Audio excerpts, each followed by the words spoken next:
Morning everyone, the weekend's here, Saturday morning. I think it's the 15th of February at the minute, so that's good. I've not got my daughter this weekend, so it means I can spend a bit of time on the bike.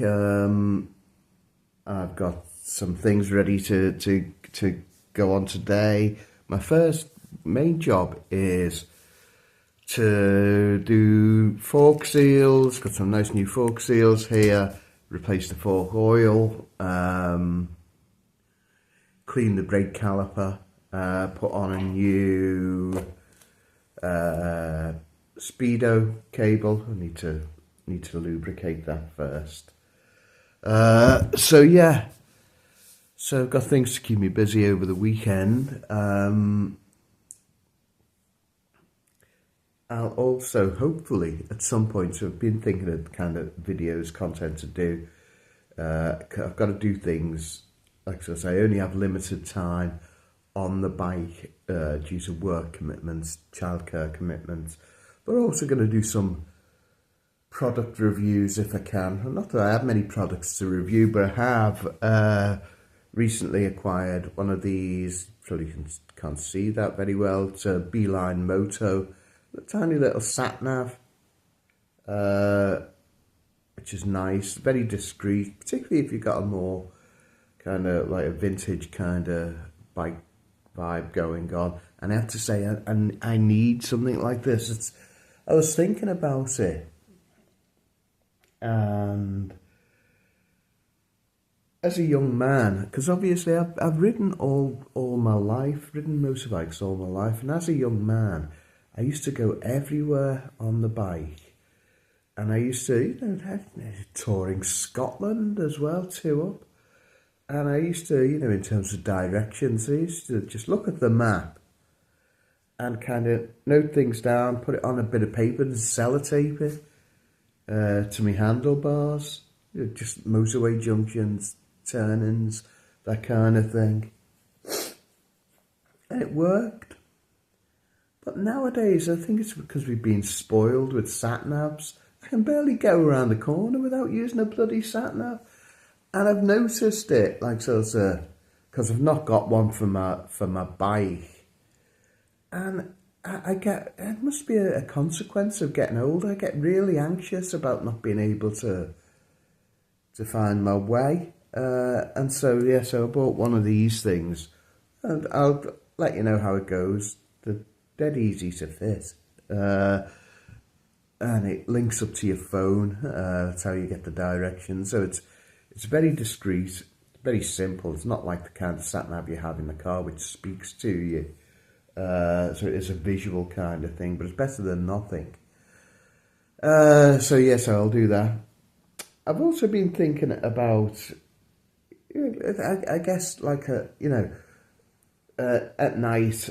When I'm relaxing, I often look on websites to look at, I've joined a few Facebook groups, for technical kind of things.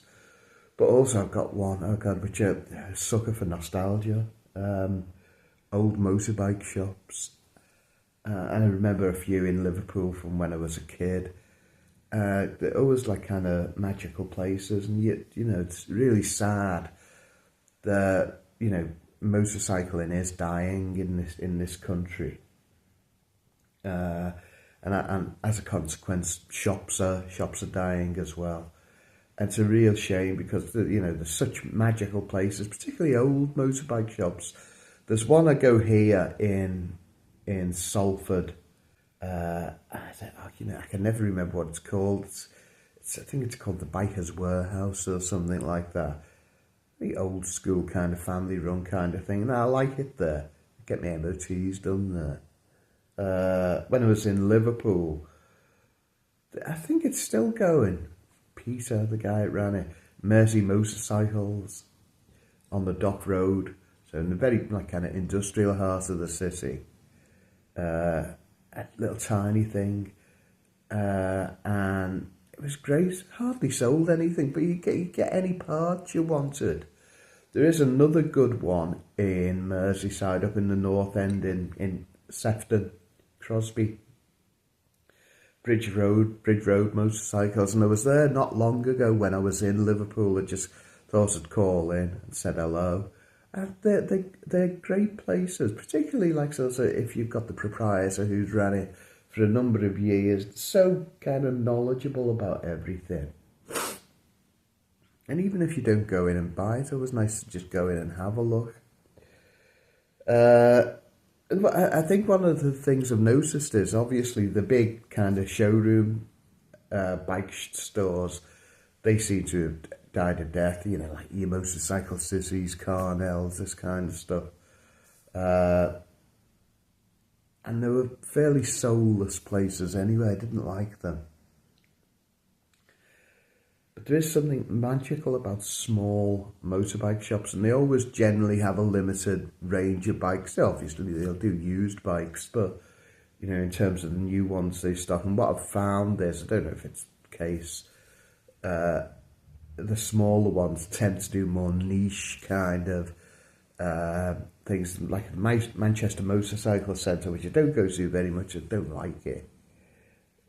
Again, it's not particularly good, but it's kind of new bikes are kind of Chinese kind of things, like low capacity, small capacity commuter bikes, really, which is fine.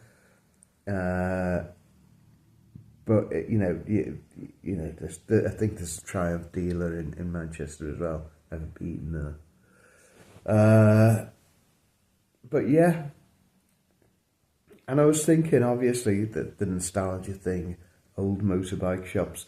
My favourite was always Bill Smith's in Liverpool. There was a couple. There was one in town, and there was one in Egberth Road, not too far from where I was born. And they were great, fantastic places. There's another one called The Bee, which I think everyone of my age will just remember, which is in the city centre by Central Hall. That was a great shop there. And there's another one. It was a bit before my time, but I've seen photographs of it. And it was a really big dealer. It was like a national dealer. I think its headquarters were in Liverpool. I can't remember the name, Victor. But they even in the 50s, they were doing kind of promotional films. I'll put a link to it, to one of them in this video before, because they are fab, I have to say. But I was thinking, why have I gravitated as I've got older? As a young man, it was always sports bikes for me. That's what I liked. But as I've got older, I've gravitated to more kind of traditionally styled bikes, and you know, I wonder why is it that older bikes look nicer than newer ones? There must be a reason for it. I think obviously a lot of it is kind of tied up with nostalgia. Certainly for me it is, because obviously I think back to the bikes I used to see as a child, and you know, if you ask me the most beautiful bikes, it's an emotional thing. The Ducati 916, 748, I had 748 version. No one can deny that's a beautiful machine. It is, you know, it's like bloody Sophia Loren in a red dress. She's beautiful. But also Honda RC30, it's a really nice sports bike. I have to say, I don't like it. I don't like the modern bikes, particularly with aero. God, they look ugly. I've never liked the Hayabusa. It looks like a dairy cow to me. Oh God. Anyway, I think there are certain kind of things, and you wonder, okay, in terms of bike sales now, because they are diminishing, but the only kind of strength in the market is the small commuter stuff and the retro stuff. Like Royal Enfield are doing well, Triumph are doing well. So why are people buying these bikes that look like, or trying to look like bikes that are 40, 50, 60 years old. Because there must be something about the aesthetic, and I think what it is it's a bit like steam trains, I guess. With a naked bike, a more traditional bike, you can actually see, what's going on. You can see there's a kind of a logic to the form. You can see the engines, you can see the workings of the machine, rather than be covered in a bunch of plastic.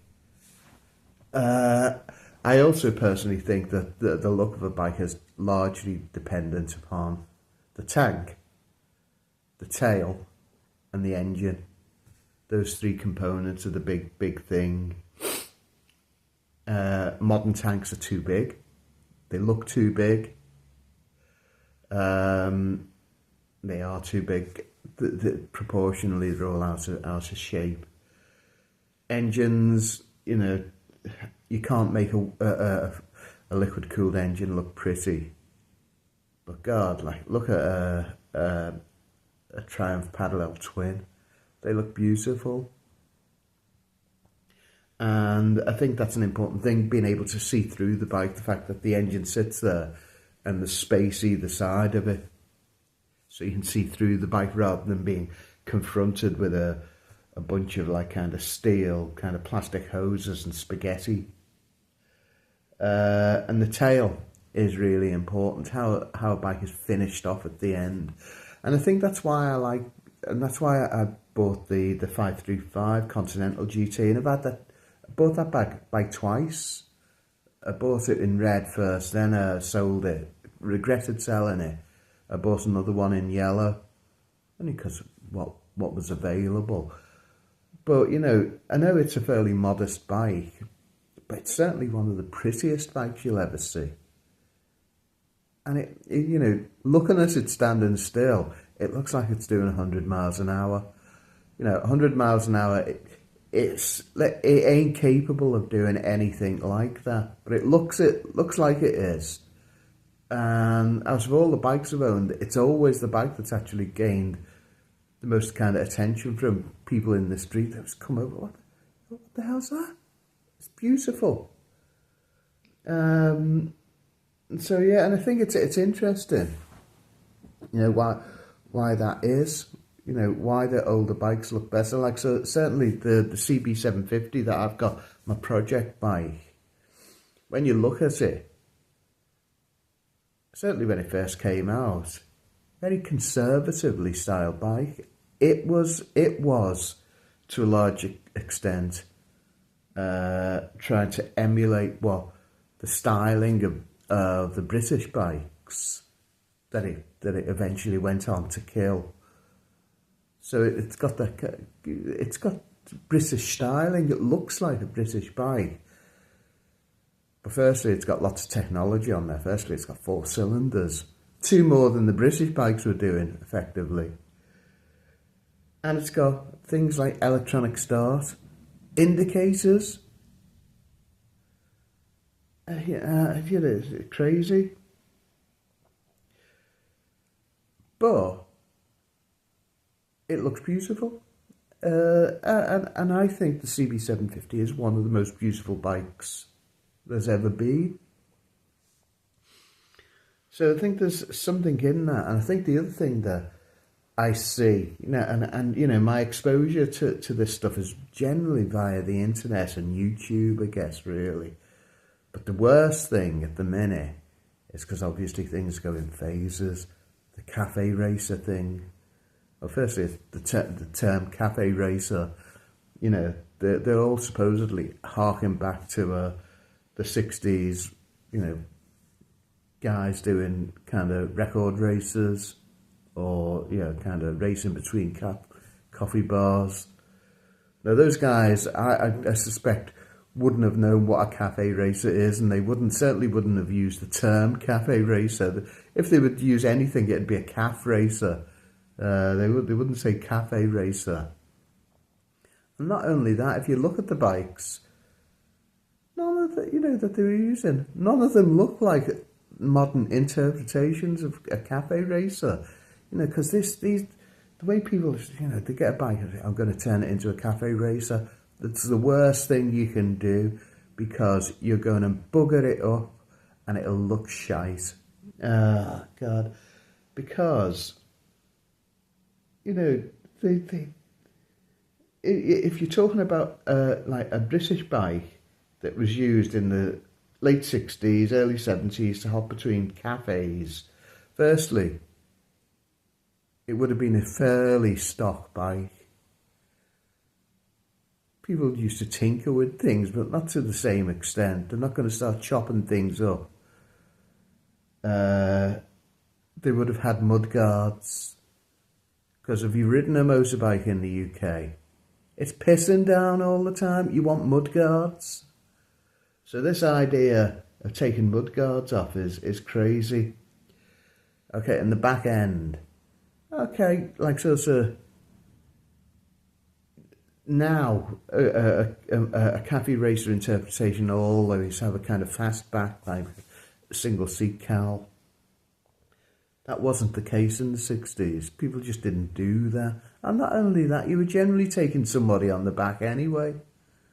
So, you know, the cafe racer thing. So, if you've got an older bike and you want to, like, kind of degrade it and lose lots of money on it, turn it into a cafe racer, because no one will buy it off you.